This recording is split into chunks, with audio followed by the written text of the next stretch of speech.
এবার ভারতের ফ্র্যাঞ্চাইজি লিগে দল পেলেন তামিম। তামিমকে কত টাকায় দলে ভিড়িয়েছে এমপি টাইগার্স, বিস্তারিত জানুন পুরো ভিডিওতে।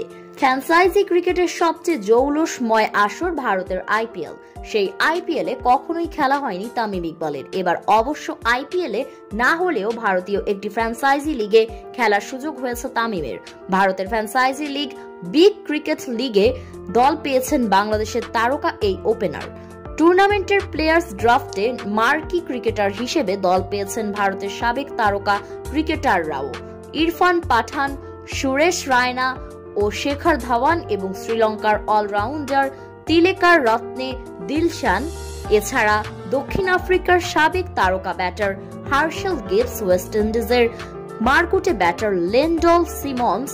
শনিবার এই টুর্নামেন্টের ড্রাফট অনুষ্ঠিত হয়, যেখানে অনেক সাবেক ক্রিকেটারদের মতো ভারতের অখ্যাত এই লিগের দল এমপি টাইগার্স ড্রাফট থেকে $15,000 তামিমকে দলে ভিড়িয়েছে।